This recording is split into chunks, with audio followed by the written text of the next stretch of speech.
running in duathlons. When it comes to diet now, I feel he's just sold out to make the money on low carb fat. That's just my opinion, I'm just saying. So I still share Mark Sisson's work, and I critique it hardcore on one end. So there's both extremes there. So I think Mark Sisson's got some awesome things to say about training and racing for duathlon, cycling and running. Definitely awesome things. And even in that booklet I give to people, share with people, training and racing for duathlons, Mark says the importance of eating low fat for performance. And that was what sort of shook me out of my Neanderthal caveman mentality, was actually Mark Sisson's thing. And then that year when Lance Armstrong came back from cancer on the Tour de France, I also read that Lance cut out red meat and dairy and went vegan.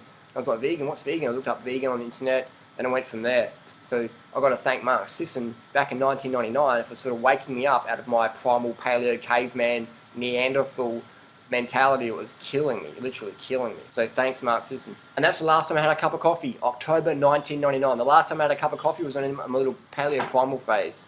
And it was amazing. And now all my friends that were doing that, the ones who stayed doing that got very sick, and most of them are quite overweight now, because paleo primal makes you overweight in the long run. Just look at the people who do it long term. Here's Lauren Cordain, long term, a paleo blog, I'm not sure of her name. Now, I'm not making fun of anyone, I'm just using these as physical examples. Gary Torbs, again, not making fun, just pointing out the physical obviouses. We've got Jimmy Moore, great guy, did an interview with Jimmy, friendly guy, but overweight, obese. And Andrew Whale, again, not nice guy, but very overweight from his high-fat diet. Barry Sears, another nice guy, but, you know, overweight, always does the face shot. And we've got Nigella Lawson, the famous chef for paleo primal people, low carb. This guy, I don't know how Doug Graham got in there. He's actually a vegan, high carb.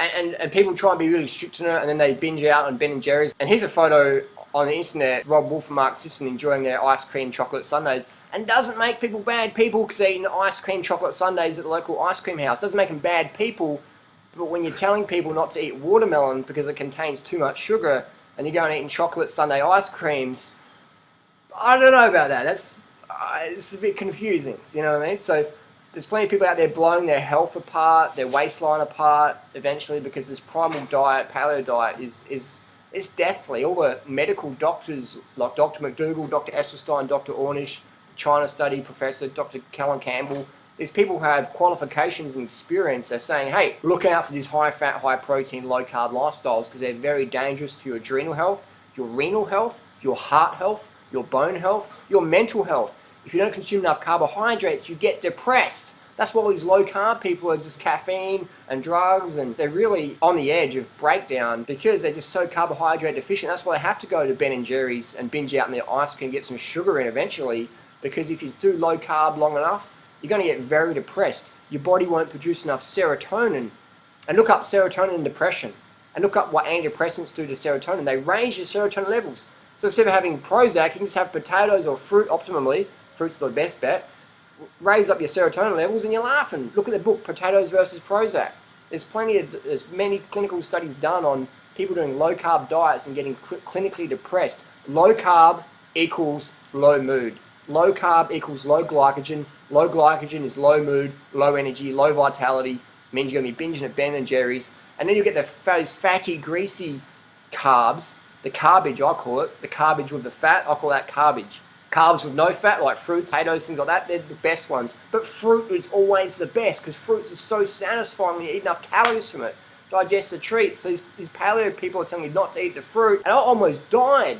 So I went from the paleo, I went over to vegetarianism, and went vegan, and into the raw foods lifestyle. It was just, I'm actually glad I did the paleo because now I can speak with authority. I can speak with personal experience. When someone says, oh, you haven't even tried the paleo primal thing, mate, I was doing paleo primal before you're probably even born or before you even got into the health kick, man. I've been in this industry a long time. I've been in this scene a long time. I'm not some person who's just, you know, showed up on YouTube and making videos, you know, just whatever. I've actually been in this for a long time. I've trained with some of the fittest people on the planet. I talk with doctors from around the world. I travel literally around the world talking to literally thousands of people for the last decade, all over the world. I'll talk to anyone on the street. People who hang with me, they know that.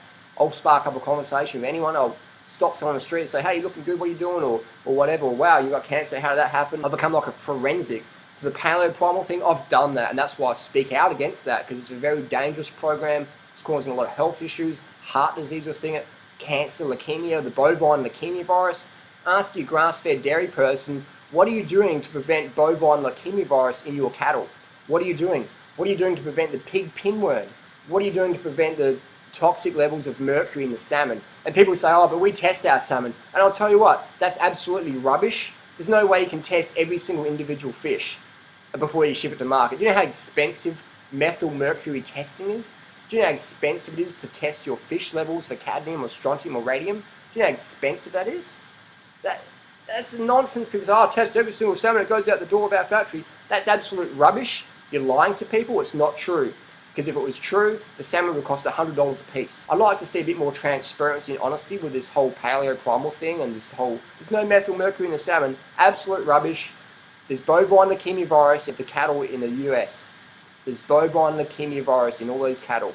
When you're doing it organically, you're not allowed legally to use the pharmaceutical agents to prevent the bovine leukemia virus. You're not allowed to do that. So I'm asking all the organic farmers out there who raise the cattle and say that, they don't even say, they just try and pretend and dance around the equation. But I'm asking you, please show us the evidence that your cattle and your raw dairy and all that stuff and your grass-fed colostrum is free from bovine leukemia virus. And I'm telling you, if you're doing the paleo primal thing, I encourage you to please ring up the people and say, ask these critical tests for your health. Sure, there's the animal ethics and the animal rights and the environmental catastrophes that are happening with the grass-fed industry. That's one thing, but I'm saying if you're into it for the health, if you're doing this for health reasons, for your family, for your health and your own benefit, please ring up those farmers, ring up the people like Dr. McCullough who are selling whey protein powder and ask them for the clinical data testing, the independent laboratory testing that proves their protein powders, etc., do not have bovine leukemia virus in them. I'm just saying, that's a good question to ask. Instead of just giving your MasterCard and Visa card details out to people and blindly following what they're saying, ask the critical questions. Ask the questions they don't want you to ask. Ask the questions that get deleted off their forums or YouTube channels. Ask the critical questions. If you don't, you're going to suffer with your health. You're going to get ripped off, you're going to get conned. You're going to become another statistic in the heart disease, cancer world, whatever. So I'm encouraging people, educate yourself or get medicated. Don't be a sucker for new age scam fads. Paleo diet, primal diet, very dangerous for health. Almost personally killed me.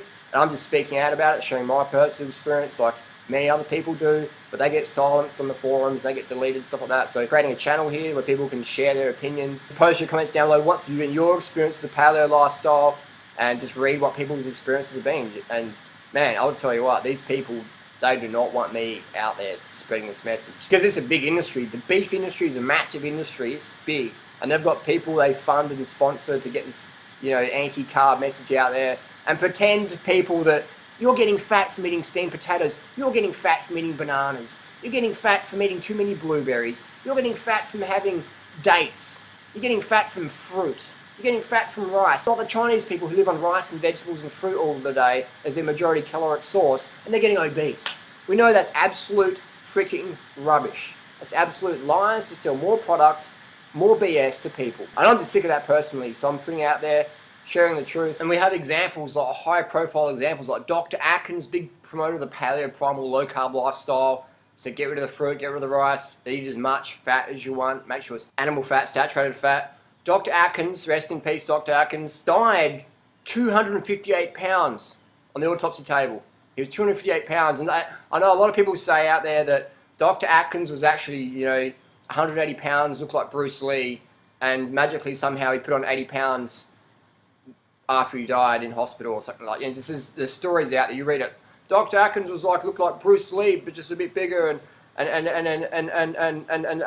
they tricked his body into getting bigger. And they all types just the rubbish out there that the low carb paleo primal dogmatic people want to stick onto, so they can have their bacon and eggs at TGI Fridays and have their chicken wings as long as they bless them, like Paul Chek recommends. You can get us a plate of chicken wings at TGI Fridays in some airport, and I know they were raised inhumanely. They got a bunch of hormones and crap in them. Hey, who needs more love than that poor little bird? So I open my heart, and I bless that bird, and I say to that bird, you may have been treated unfairly, you may have been raised in a dark cage and been fed garbage food, but guess what? We're a team now, baby! It's me and you! And now we're gonna have fun! And now we're gonna make love! So your whole life had a happy ending! It's me! Dr. Atkins, 258 pounds, dead, obese. When they cut him open, did the autopsy, which they do legally, chronic atherosclerosis, chronic heart disease. In a diet he promoted that would reverse heart disease, prevent obesity. So Dr. Atkins passed away obese, riddled with heart disease. And then we have Stephen Burns, president of the Weston A. Price Foundation, dead. He was close to my age from stroke. Said that his diet would reverse any chances of stroke, etc. Died of stroke. Rest in peace, Stephen Burns. We have all these people. And then we have all the people low profile that never get into the media. We've got many people in the paleo primal world getting heart disease because a diet high in saturated fat and cholesterol has been shown to induce heart disease. And all these people out there saying, oh no, it doesn't. Show me any clinical study where they put people on high fat, low carb, animal-based programs and they reverse heart disease. It's already been done with Dr. Esselstyn. Go to the website, heartattackproof.com. Read this book. Check this book out. Read this book. And you paleo, primal, low carb people, please show me a book like this that gets the same results as Dr. Esselstyn's gotten on a high fat, low carb, animal-based lifestyle. Show me. There's all this talk out there. There's all this talk and nonsense. So I'm requesting the Marxists and Rob Wolf, Sean Croxton, all the paleo people out there who say fruit makes you fat, rice clogs your arteries, steamed rice clogs your arteries. That's what they're saying out there. Show me a book like this that's written by the paleo people. All you guys are doing is using someone like Denise Minger, who's like a 17-year-old English major, and using her as like the nutritional authority. I mean, if you look up Dogma in dictionary, it could go paleo, primal, low carb movement. Where's the science, paleo, primal, low carb crew? Where is the science? Where's the study like the China study? Where's the reversing heart disease? Where's all the cancer clinics around the world? What the cancer clinics around the world who get the results without the medications? What are they using these like magical reversals? They're using high carb, low fat, plant-based, vegan. They're not using the high fat animal-based programs, are they? Not a single cancer clinic around the world that's getting results is using the high fat program, ever. Same with type 2 diabetes. Look at this book. Dr. Neil Barnard. Where is the paleo primal equivalent of this book? Clinically done. Not some anecdotal evidence scraped off from some forum somewhere. I'm talking clinical data, like this book. Where is it? It's not there. How come? Because the high-fat, animal-based program is dangerous for your health. It makes you fat, it makes you bloated, it makes you constipated, it turns you into a caffeine addict, it turns you into an aggressive person because all the animal adrenaline, because you don't shit for a week, you're feeling crap, you're running on caffeine, you can't sleep properly, your serotonin's low, you're getting depressed, you're getting angry, you're getting aggressive. Simple as that. Thanks for watching. I'll see you next video. Post your comments and questions down below. Peace.